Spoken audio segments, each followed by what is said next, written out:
Bendiciones, que el Señor les bendiga. Qué bueno que están todos juntos en casa. Voy a empezar hoy con un repaso de capítulo 1 y capítulo 2 y posiblemente introducción del 3. Vamos a empezar haciendo un pequeño repaso. Ustedes saben mi problema con los repasos, ¿no? A veces me toma todo el tiempo el repaso, así que no estoy muy claro si va a terminar en el capítulo 3. Pero vamos a repasar un poco la carta a los Efesios. Una carta fascinante. Creo que en mis más de 40 años de ministerio le he predicado quizás estaba tratando de recordar quizás unas 10 veces. Y nunca es igual una predicación a la otra. Es tan cargada, tan poderosa aún las expresiones que utiliza el apóstol Pablo, que nunca se agota. Y yo estoy seguro que ahora en mi repaso van a salir otras cosas que no salieron en el tiempo original. Hay que recordar varias cosas cuando nos metemos con Efesios. Bueno, una de las cosas importantes que vamos a orar primero. Voy a pedirle a Ariel que ore, por favor. Señor, gracias por tu soberanía y tu control sobre el mundo y lo que en él sucede. Gracias porque a pesar de las circunstancias, las distancias, las enfermedades, podemos estudiar tus palabras juntos.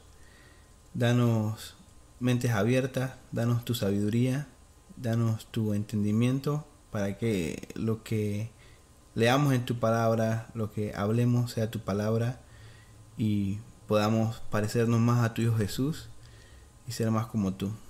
En nombre de Jesús, amén. Amén. Bien, recordemos que la carta a los Efesios tiene muchas cosas curiosas. Una, y que es un debate todavía para muchos estudiosos de la Escritura, es que esta carta es muy posible que sí era una carta circular, que originalmente no estaba dedicada solamente a Éfeso.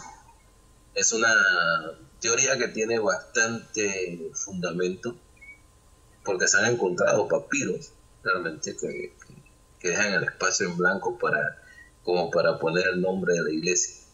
Pero también hay una fuerte dosis de posibilidad de que sí fue para a los hermanos de Éfeso, y de ahí posiblemente se hicieron copias para otra iglesia, con el detalle este. Éfeso es una ciudad interesante, muy cosmopolita, muy religiosa, muy parecida a Panamá, llena de cualquier cantidad de religiones. Por todas sus calles habían imágenes a dioses, al César.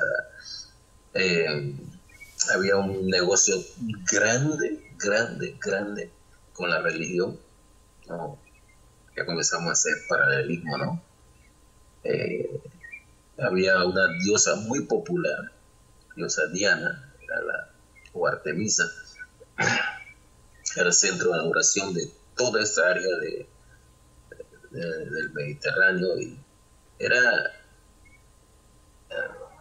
diríamos nosotros en buen panameño, que ahí habitaba el diablo, literalmente, que es lo que muchos hermanos dicen cuando se va a evangelizar en un lugar, que no vamos ahí porque ahí está el diablo. Bueno, ahí en Éfeso estaba el diablo realmente, ¿no? Había fuerzas demoníacas increíbles. Pablo, cuando entra, hay que leer Hechos 19, Pablo si tiene una oposición demoníaca, tiene que luchar contra el comercio, tiene que luchar contra la superstición.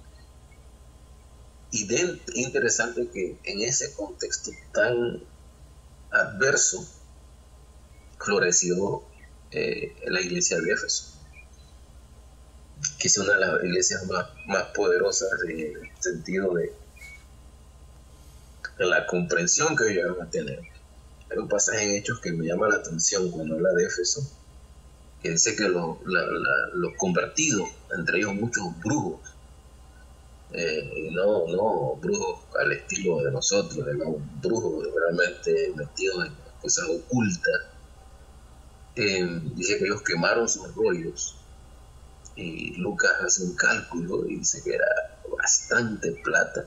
O sea, habían evidencias fuertes de lo que el Evangelio produjo en la vida de esta gente, aún de gente metida en el mundo ocultista. Y Pablo realmente esta carta la escribe, y aquí hay varias posiciones. Me gusta la de John Stott. Él le llama a esta carta la nueva humanidad. Y se va por ahí, ¿no?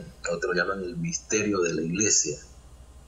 Me gusta el término de la nueva humanidad, porque lo que se ve a raíz de lo que Pablo va a exponer es que esta humanidad, como todos sabemos, esta humanidad no tiene ningún futuro, es autodestructiva,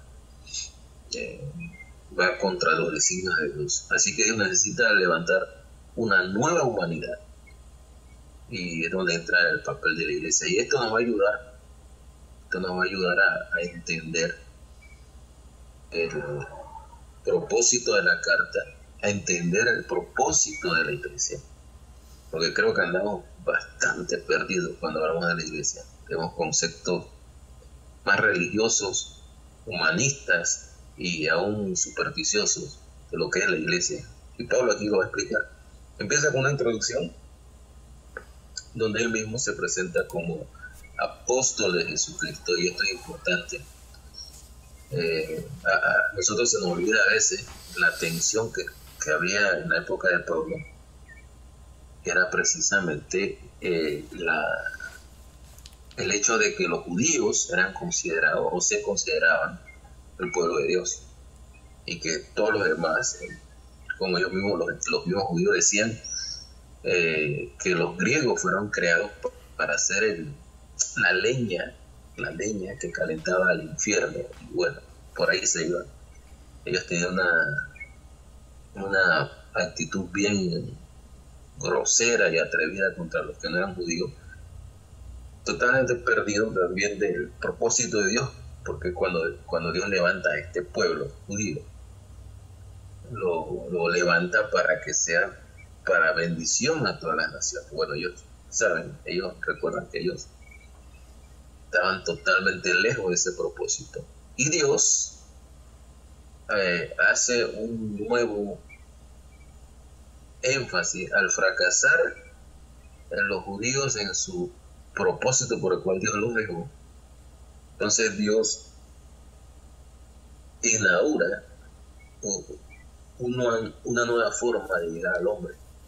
Y aquí está la tensión que vamos a tener en todas las cartas del apóstol Pablo.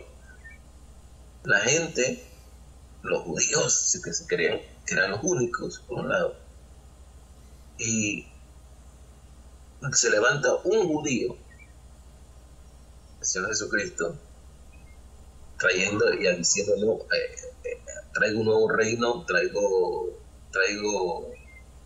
una nueva manera de Dios acercarse al hombre. Bueno, en Romanos capítulo 9, Pablo va a decir que Israel es suspendido, se suspende el plan Israel para las naciones, y vengo y él es un anuncia que trae a su iglesia, que la está edificando, y es interesante que es la única que Jesús habla de este misterio, y lo deja así, de edificaré en futuro mi iglesia. Y Pablo, imagínense, y tenemos que recordar esto, cómo eso impactó entre los judíos, que de repente alguien está diciendo, no, Israel está suspendida, esto ya no se juega así. Hay unas nuevas reglas, del reino, del evangelio del reino, que Pablo proclamaba. En Hechos 19 dice que Pablo proclamaba el evangelio del reino, y eso producía una situación de ánimo alterado cada vez que Pablo hablaba, porque él estaba diciendo que, por ejemplo, lo que está diciendo, que los gentiles ahora son parte del pueblo de Dios. no está dejando por fuera a Israel en el sentido de que puede gozarse, pero tiene que ser a través de Cristo. Para nosotros eso no tiene ningún impacto ahora porque estamos de este lado, siglos después. Pero en ese momento eso era chocante, muy, muy chocante. Así que Pablo se identifica como apóstol a los gentiles, apóstol por parte de Jesucristo. Y este término, en Cristo, va a aparecer cualquier cantidad de veces en Efesios. Porque aquí está el asunto, la dinámica del plan de Dios está centrado en la persona de Jesucristo. Y Pablo saluda a los hermanos. Quiero que Ariel lea el versículo 2 en la versión de las Américas. Dice, versículo 2. Gracias a vosotros y paz de parte de Dios nuestro Padre y del Señor Jesucristo. Y Pablo también va a hacer algo que yo siento que nosotros no hemos profundizado mucho. Va a usar mucho la Trinidad, mucho la Trinidad.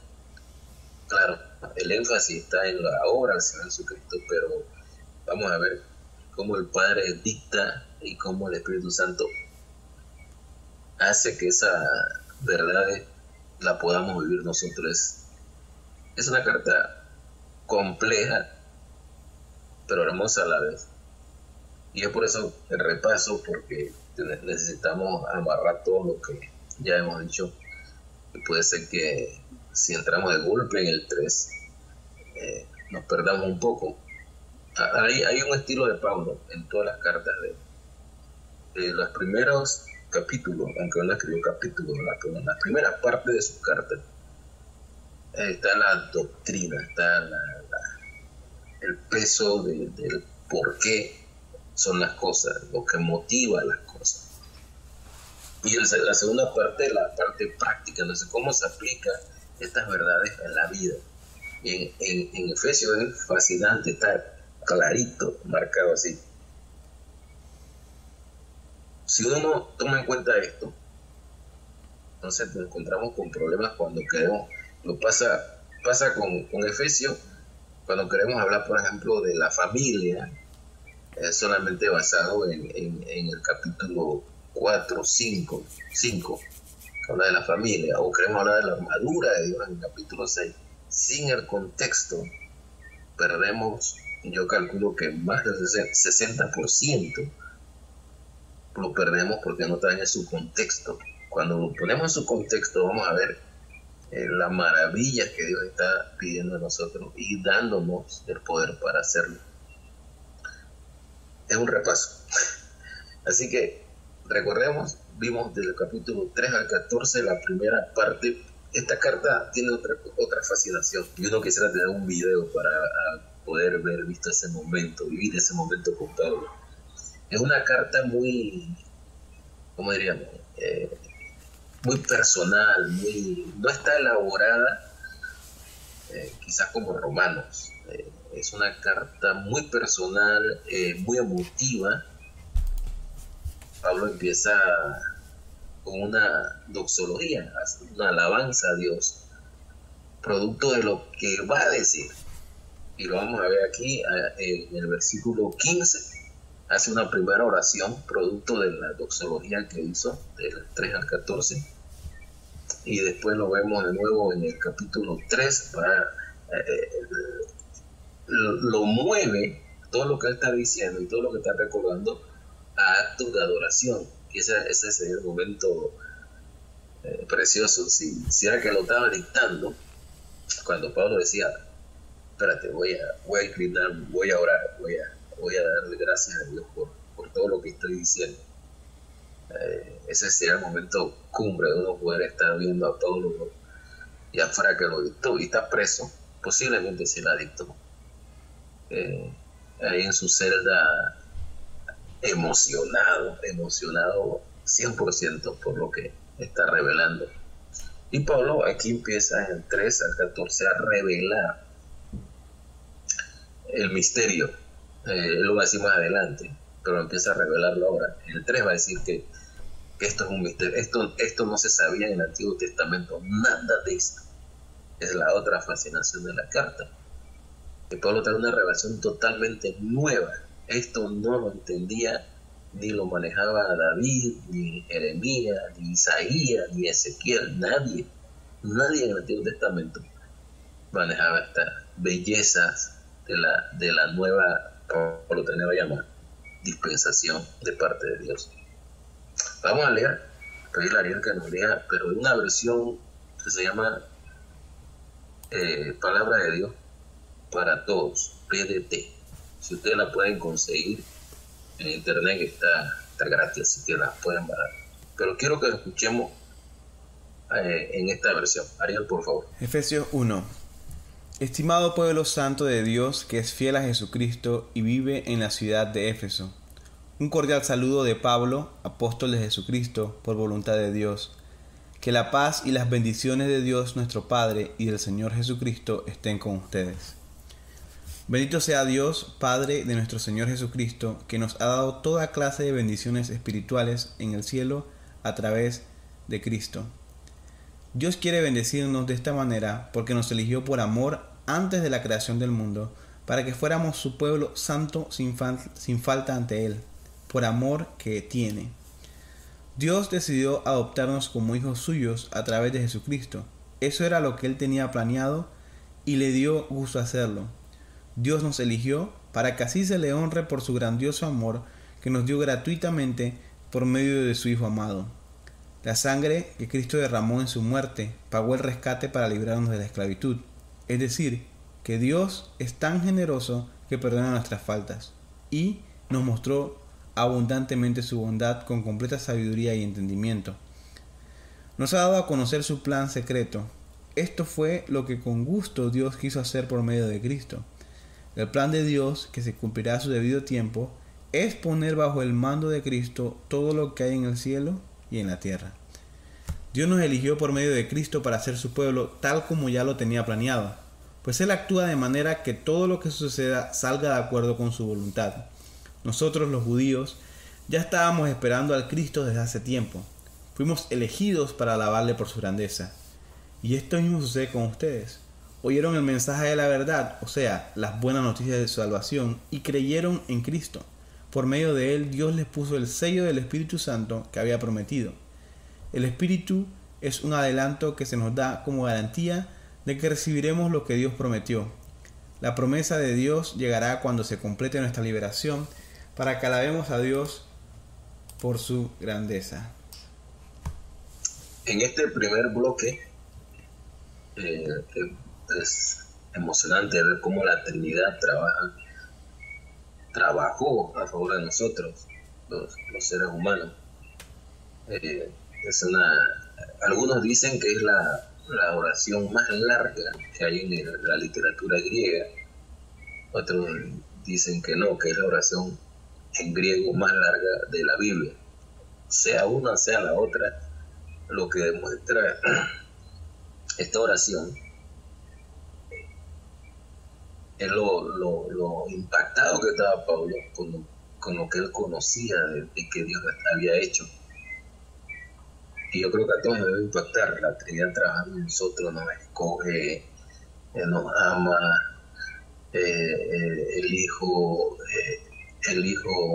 da su vida por nosotros, el Espíritu Santo garantiza de que eso que recibiste ya lo tienes de parte de Dios, pero las otras promesas o las otras bendiciones, como dice esta versión, las otras bendiciones que están en el cielo preparadas para nosotros también se van a cumplir. Y el Espíritu Santo tiene un trabajo importante en nosotros, y creo que vamos a aprender mucho del trabajo del Espíritu Santo aquí en Efesios, porque el Padre decreta y actúa, el Hijo ejecuta una acción salvífica y habla de la poderosa sangre de Cristo. Como decía una hermana, pregunté a la hermana, hemos oído que la sangre de Cristo es poderosa. Sí, poderosísima, que limpia el pecado de la humanidad. Ahí está el poder de la sangre de Cristo. no es para estar echándose en las manos y en la cabeza como si fuera alcohol. Es el poder de Dios para salvación. Y el Espíritu Santo, ahí está la garantía. Y en todas las apariciones o acciones de la Trinidad, cuando Dios el Padre es para la alabanza de su gloria, con el Hijo para la alabanza de su gloria y el Espíritu Santo para la alabanza de su gloria. Creo que este primer propósito es importante. Todo lo que hizo Dios a favor de nosotros es para que Él sea reconocido en su grandeza, en su poder. No es para que andemos por ahí diciendo que nosotros somos, bueno, que yo era, o sea, lo que Dios tuvo que hacer conmigo muy poquito, porque yo era bastante bueno. Nada, es cuando Pablo va a explicar en el capítulo 2 dónde era que estábamos nosotros realmente, cuando Dios hace esta acción salvífica. No sé si Ariel quieres añadir algo ahí que creas que es importante. No, bueno, leyendo esta versión PDT que nunca había leído antes, me parece muy interesante el énfasis que se da en que Dios está haciendo lo que a Él le da la gana. Y es como lo que estaba diciendo ahorita, ¿no? No es como nada que yo haya hecho o que haya merecido o que sea yo, sino Dios hizo esto porque Él quiso conmigo, porque Él lo quiso, Él nos escogió, Él nos selló, Él y hace un énfasis fuerte en que como nada lo obligó a hacerlo, nadie lo está obligando, sino que Él quiso hacerlo y lo dice, ¿no? Para que todo lo que sea salga de acuerdo a su voluntad y hace un énfasis constante en eso y esa selección, ese escogernos sin ningún mérito según lo que a Él le place es algo que es poderoso, ¿no? O sea, por un lado me hace sentir amado por Dios porque me escoge aún sin yo tener ningún mérito, por otro lado también me hace ver su soberanía absoluta, ¿no? Que no tiene nada que ver lo que yo piense, lo que yo diga, lo que yo haga, que es tal vez un problema un poco que se cae hoy en día, pensar que a través de ciertos elementos, ciertas cosas, yo puedo cambiar la voluntad de Dios, y no es así, ¿no? La voluntad de Dios se va a cumplir sí o sí, y si soy privilegiado de ser parte de ella y Él me va a usar de alguna forma, yo debo estar dispuesto a hacerlo, no por mis méritos, no por mi enorme capacidad o lo que sea, sino porque Dios le place que sea de esa forma. Y creo que eso es algo que me llama la atención cuando leyendo en esta nueva versión. Me parece interesante cómo resalta eso, y que es algo que está en la otra versión, ¿no? Pero tal vez a veces se pierde mucho en las palabras, pero es algo como que nosotros fuimos escogidos para alabarle, dice, por su grandeza, pero al mismo tiempo es algo que Él hizo libremente y porque Él quiso, ¿no? Eso es algo que me llama la atención. Buen panameño, porque dio la gana. Sí. A veces la teología se enreda en esto. No, sí, pero te le dio la gana. Y no tiene que explicarnos por qué lo hizo. Porque Él es soberano. Sí. Entonces, vamos a terminar esta primera parte. Para darle tiempo a ustedes que piensen, que oren, hagan sus preguntas, por favor, hagan sus preguntas. Cualquier pregunta es válida. Así que vamos a terminar aquí esta primera parte.